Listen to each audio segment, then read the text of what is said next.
अस्सलाम वालेकुम। पिछले मेरे दोनों टॉपिक जो फाइनेंशियल प्लानिंग और बजटिंग के कोर्स पे थे, जो एआईबीपी का आपका कोर्स है, वो दोनों आपके पास पेपर्स पे थे, यानी कि न्यूमेरिकल्स पे फोकस कर रहे थे।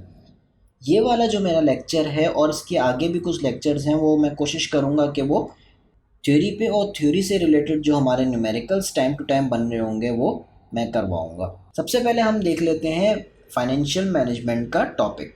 इसके अंदर हमारे पास थ्योरी के कौन कौन से कॉन्सेप्ट्स आते हैं। सबसे पहले फाइनेंशियल मैनेजमेंट होता क्या है। Financial management consider the acquisition, financing and management of assets with some overall goal in mind. The decision function of financial management can be broken down into three major areas: the investment, financing and asset management decision. Financial management basically क्या कहता है कि किस तरीके से हम assets को ख़रीद सकते हैं, उनकी फाइनेंसिंग हम किस तरह से करेंगे और किस तरीके से उनको मैनेज करेंगे ताकि हम अपने गोल को फुलफ़िल कर सकें। इसमें हम ये जो है वो हमारा 3 कैटेगरी में ब्रेक होता है। किस तरह से हमें कहाँ कहाँ इन्वेस्टमेंट करनी है, हमें जो एसेट्स ख़रीदने हैं वो किस तरीके से ख़रीदने हैं, यानी कि हमें डेट बेसिस पे ख़रीदने हैं, हमें कॉमन स्टॉक के बेसिस पे ख़रीदने हैं, प्रेफर्ड शेयर के बेसिस पे ख़रीदने हैं, किस तरीके से हमें फाइनेंसिंग करनी है और हम अपने एसेट्स को किस तरीके से मैनेज करेंगे ताकि हम अपनी कंपनी में ज़्यादा से ज़्यादा प्रॉफिट्स कर सकें। ये होता है हमारा फाइनेंशियल मैनेजमेंट। ये अक्सर एमसीक्यू में हमसे पूछा जाता है कि प्रॉफिट मैक्सिमाइजेशन का मतलब क्या होता है। अक्सर लोग यही लिखते हैं कि प्रॉफिट मैक्सिमाइजेशन का मतलब ये होता है कि कंपनी को ज़्यादा से ज़्यादा प्रॉफिट हासिल हो, उनकी नेट इनकम ज़्यादा से ज़्यादा बढ़ जाए, जो कि गलत जवाब होता है। प्रॉफिट मैक्सिमाइजेशन हमारा जो गोल होता है, कंपनी का गोल जो होता है वो ये होता है कि जो शेयर होल्डर्स हैं उनकी जो वेल्थ है उसको मैक्सिमाइज किया जाए। इसका मतलब ये है कि हमारी कंपनी में जो शेयर होल्डर्स ने पैसा लगाया हुआ है उस पैसे को हम ज़्यादा से ज़्यादा बढ़ा सकें, हम उनको ज़्यादा बेहतर से बेहतर रिटर्न दे सकें। अब ये return in form of dividend भी हो सकता है और in form of capital gain भी हो सकता है। तो डिविडेंड हम किसी भी फॉर्म में हम डिविडेंड दे सकते हैं, हो सकता है मज़ीद शेयर्स दे दें, हम कैश की फॉर्म में डिविडेंड दे दें। और गेन से मुराद ये है कि फॉर एग्ज़ाम्पल उन्होंने जो ख़रीदा था शेयर वो 10 रुपये का ख़रीदा था, हमारी कंपनी ने इतना प्रॉफिट किया कि अब वो शेयर 11 रुपये का हो गया।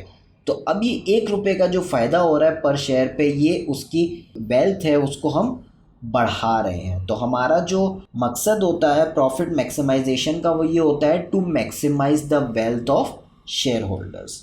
ठीक है। अगला एक कॉन्सेप्ट हमारा है अर्निंग पर शेयर। ये काफ़ी दफ़ा हमें निकालना भी पड़ता है पेपर में। अर्निंग पर शेयर में याद रखिएगा हम नेट इनकम लेते हैं, या हमें नेट इनकम दिया जाएगा या हमसे कहा जाएगा कि earnings after income and tax. ठीक है, बात इसकी सेम है, ये दोनों चीज़ें एक ही है। ठीक है, ये हमारी हो गई अर्निंग और पर शेयर है तो इसको हम डिवाइड कर देंगे number of shares, outstanding shares, number of outstanding shares. ठीक है, इससे हम डिवाइड कर देंगे तो ये हमारे पास आ जाएगा अर्निंग्स पर शेयर्स। टोटल हमारी इतनी अर्निंग्स थी, टोटल हमारे पास इतने शेयर हो गए, तो ये हमें बता देगा पर शेयर हमारी अर्निंग कितनी हुई है। ठीक है, नेक्स्ट है हमारे पास डिविडेंड पे आउट रेशियो। ये हमसे कहता है कि एनुअल डिविडेंड। ठीक है, ये याद रखिएगा एनुअल डिविडेंड, क्योंकि अक्सर आप लोगों को क्वार्टरली डिविडेंड पेपर में दिया हुआ होता है और अगर हम सिर्फ उसको क्वार्टरली डिविडेंड को कंसिडर करके आंसर निकालेंगे तो हमारा आंसर गलत आएगा, क्योंकि यहाँ पे हमें एनुअल डिविडेंड चाहिए। Annual dividend divided by net income, जो हमारी अर्निंग्स हुई है। ठीक है, इसको हम इस तरह से भी कर सकते हैं, अगर हमारे पास डिविडेंड पर शेयर है तो उस सूरत में हम किससे डिवाइड कर देंगे, अर्निंग पर शेयर से भी कर देंगे। और अगर इसकी डेफिनेशन को हम बात करें तो क्या होगी, the ratio indicates the percentage of companies earning that is paid out to shareholders in cash. कि ये हमारी अर्निंग हुई थी, इस अर्निंग का कितना परसेंटेज हमने डिविडेंड में दिया हुआ है, ये हमारा डिविडेंड पे आउट रेशियो कहलाता है। सही। Stake holders. स्टेक होल्डर्स, कुछ लोग समझते हैं कि स्टेक होल्डर्स सिर्फ और सिर्फ हमारे शेयर होल्डर्स होते हैं, जबकि ये हकीकत नहीं है। स्टेक होल्डर्स का मतलब होता है वो सारे लोग जिनका कंपनी के फ़ायदे या नुकसान में उनका स्टेक लगा हुआ है। ये हमारे क्रेडिटर्स भी होते हैं, जिस हमारे कस्टमर्स भी होते हैं, हमारे सप्लायर्स भी होते हैं और हमारी कंपनी के एम्प्लॉयज़ भी होते हैं। ये सब जो लोग हैं इन सब का जो है ताल्लुक़ हमारी कंपनी के प्रॉफिट और नुकसान दोनों से होता है, तो ये सब हमारे स्टेक होल्डर्स कहलाते हैं। कॉर्पोरेट गवर्नेंस का मतलब ये होता है कि कंपनी किस तरीके से गवर्न हुई है, कौन कितना जिम्मेदार है, इस पर्टिकुलर डिसीजन को कौन लेगा, ये सब चीज़ें आपकी कॉर्पोरेट गवर्नेंस में आपकी डिस्क्राइब होती है। ठीक है, अगला हमारे पास टॉपिक आ गया डेप्रिसिएशन का। डेप्रिसिएशन काफ़ी लोगों को पता है लेकिन मैं फिर भी बता देता हूँ। डेप्रिसिएशन का मतलब ये होता है कि आप अपने एसेट की आप मॉनेटरी वैल्यू निकालते हैं और उसकी लाइफ टाइम में उसको डिवाइड कर देते हैं। किस तरीके से डिवाइड करते हैं? जैसे फॉर एग्ज़ाम्पल आपने एक मशीन ख़रीदी, एक इक्विपमेंट ख़रीदा जो कि 100 रुपये का है। आपको पता है ये प्रोडक्ट जो है वो 5 साल चलेगा, तो आपने क्या कर दिया, हर साल आपने उसकी 20% वैल्यू कम करना शुरू हो गई। जैसे 80 हो गया, फिर ये 60 हो गया, फिर ये 40 हो गया, फिर 20 हो गया और फाइनली 5 साल के बाद उसकी वैल्यू 0 हो गई। इस चीज़ को, इस एसेट को जब उसके टाइम पीरियड पे, उसके लाइफ टाइम पे हम कम कर रहे हैं उसकी वैल्यू को, ये हमारी डेप्रिसिएशन होती है। The monetary value of an asset decreases over time due to use wear and tear की वजह से इसकी वैल्यू हम कम कर रहे होते हैं, मेंटेनेंस की वजह से। This decrease is measured as depreciation. A decrease in an asset's value may be calculated by a number of other factors such as unfavorable market conditions, etc. Opposite of depreciation is appreciation. इसका opposite आपका क्या कहलाता है? Appreciation, which is increase in the value of an asset over a period of time. जैसे आपकी फिलवक्त currency हो गई, आपने करेंसी रखी हुई है, कुछ टाइम के बाद वो करेंसी की वैल्यू आपकी बढ़ रही है, या करेंसी छोड़ दें, आप रियल स्टेट को देख लें, आपकी प्रॉपर्टी देख लें, उसकी वैल्यू आपके पास बढ़ रही है तो उसकी वैल्यू को आप कहेंगे एप्रिशिएट हो रही है। ठीक है, अब डेप्रिसिएशन में हमारे पास जो दो मेन टाइप्स होती हैं, वो एक होती है straight line method. Straight line method में ये होता है, जैसे पीछे मैंने आपको करके दिखाया, इक्वल वैल्यू में जैसे 20% हम ब्रेक कर रहे हैं। 100 रुपये की चीज़ थी, हमने क्या किया, 80, 60, 40 और इस तरह से हमने उसको 0 कर दिया, तो हम इक्वल वैल्यू से उसको ब्रेक कर रहे हैं। ये हमारी कहलाती है straight line depreciation method. It reports an equal depreciation expense. ठीक है, इक्वल एक्सपेंस है, ये 2020 का इक्वल एक्सपेंस है each year throughout the entire useful life of an asset until the asset retires or depreciates to its salvage value। ठीक है, जो इसकी बची हुई वैल्यू, salvage value यानी कि इसकी रिमेनिंग सेलिंग वैल्यू है। दूसरा हमारे पास एक्सीलरेटेड डेप्रिसिएशन होता है, यानी कि इसमें हम डेप्रिसिएशन को तेज़ी से करते हैं। इसमें सबसे पहले हमारे पास डिक्लाइनिंग बैलेंस डेप्रिसिएशन आता है। ये क्या है? The declining balance method is an accelerated depreciation method. जैसे मैंने आपको बताया, this method depreciates the machine at its straight line depreciation percentage times its remaining depreciable amount each year. ठीक है, ये क्या कर रहा है? वही स्ट्रेट लाइन कर रहा है, लेकिन यहाँ पे ये रिमेनिंग जो उसकी अमाउंट है उससे निकाल रहा है। अब यहाँ पे एग्जांपल देख लें, आपको मज़ीद क्लियर हो जाएगी। एक मशीन जो है वो आपको 5000 की पड़ी, सेल्वेज वैल्यू जो उसकी रिमेनिंग सेलिंग वैल्यू आपकी हो जाएगी वो 1000 होगी, तो हमारे पास एसेट का क्या हुआ? 4000। ठीक है, 5000 माइनस 1000 जो उसकी रिमेनिंग वैल्यू हो जाएगी, यानी कि हमें 4000 की वैल्यू उसकी गिरानी है, 5 साल के अंदर गिरानी है। और हमने क्या किया? डेप्रिसिएशन 20% ईच ईयर ले रहा है।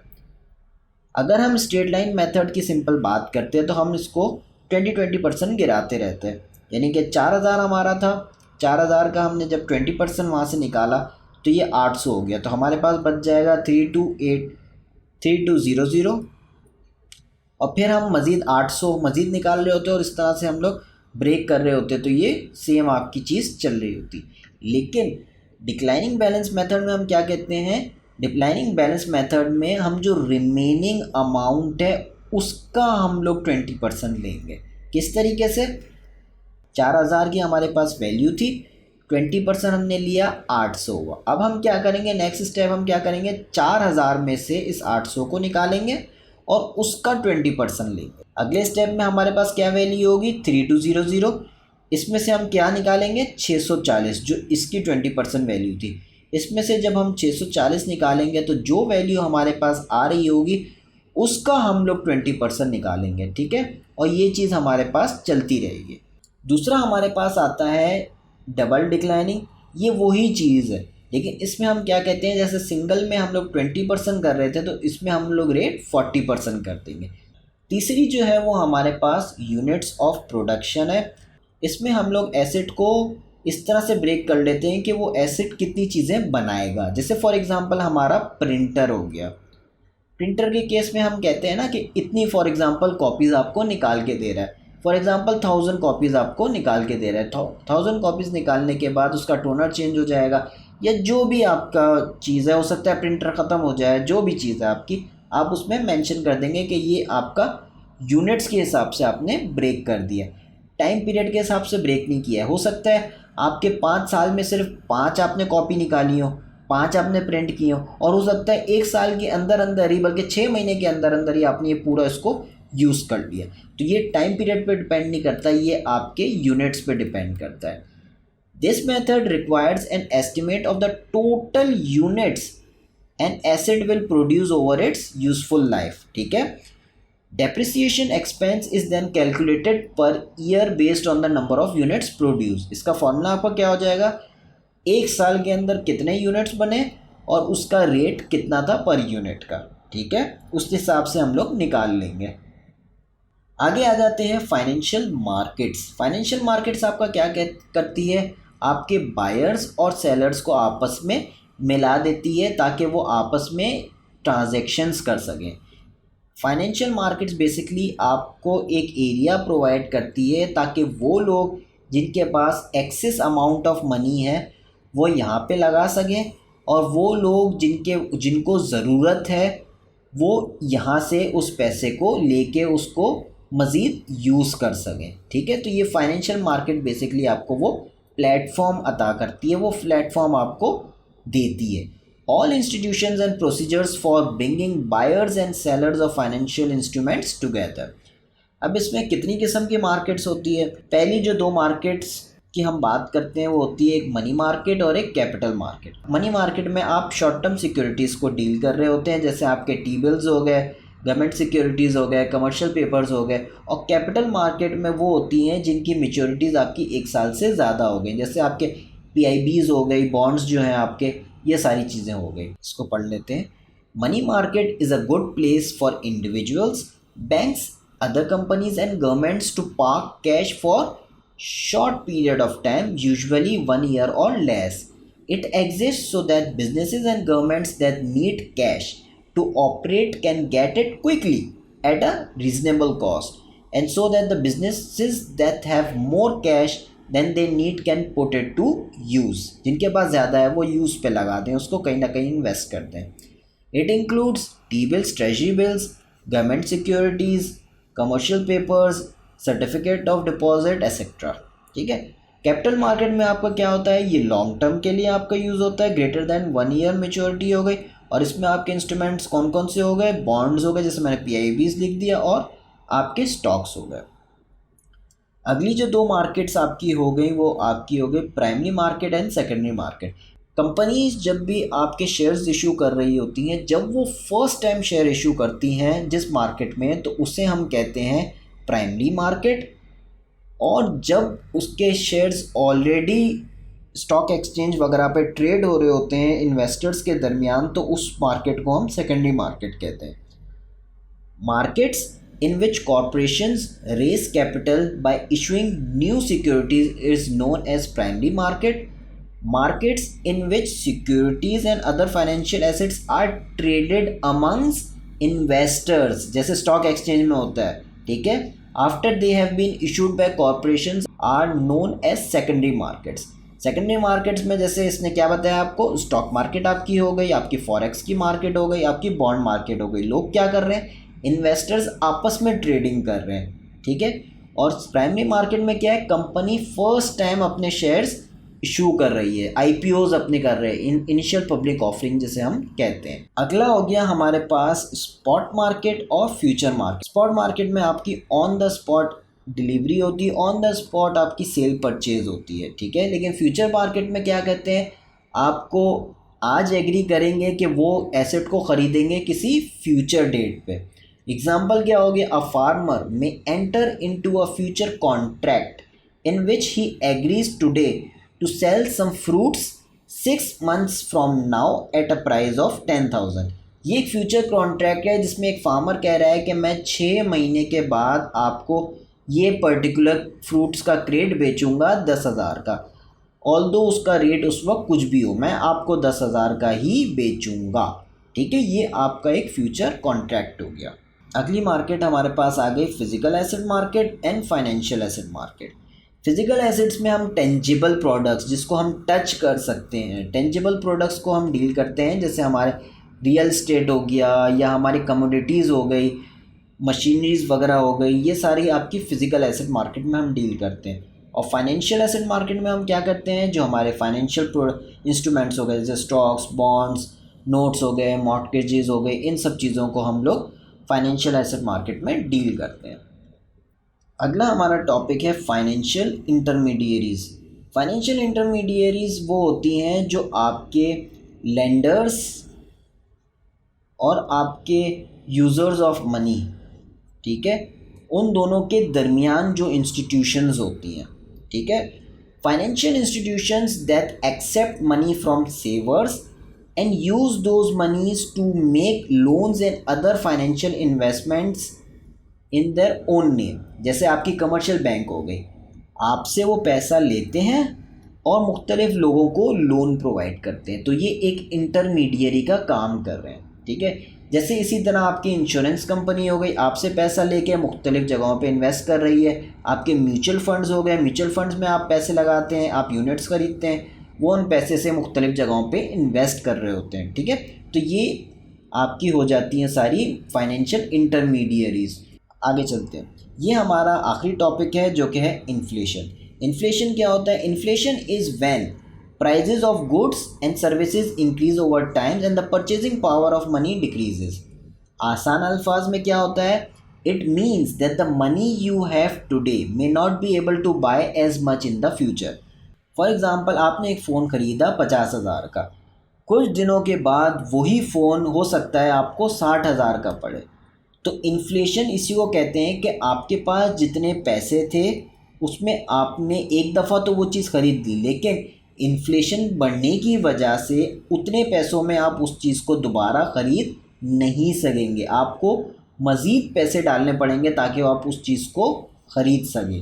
क्या कह रहा है, the money you have today, जो पैसे आज आपके पास हैं, may not be able to buy as much in the future, वो उतनी ही चीज़ को फ्यूचर में नहीं ख़रीद सके। Let's imagine you go to a store and buy a product for ₹100, या एग्जांपल दी हुई कि आपने 100 रुपये की एक चीज़ खरीदी। You are happy because you know that you can afford it with the money you have, ठीक है। But over time if there is inflation the price of that product might increase to 150। Inflation की वजह से उसकी price 150 हो गई। Now you need more money to buy the same product, ठीक है। This is because the value of money has decreased and it takes more rupees to buy the same item। यानी कि अब आपको ज़्यादा पैसे देने पड़ रहे हैं क्योंकि प्रोडक्ट तो सेम ही है, प्रोडक्ट आपकी सेम है, लेकिन आपके पैसे की जो वैल्यू, आपकी जो करेंसी है उसकी वैल्यू गिर रही है, जिसकी वजह से आपको ज़्यादा पैसे देने पड़ रहे हैं उसी चीज़ को ख़रीदने के लिए। तो ये आपका इन्फ्लेशन हो गया। तो ये था आज का आखिरी टॉपिक। तो फाइनेंशियल मैनेजमेंट से रिलेटेड जितने भी मेन टॉपिक्स थे मैंने पूरी कोशिश की है आप लोगों को वो टॉपिक्स करवा दूँ। फिर मिलेंगे अगले लेक्चर में एक नए टॉपिक के साथ। टिल देन, अल्लाह हाफ़िज़।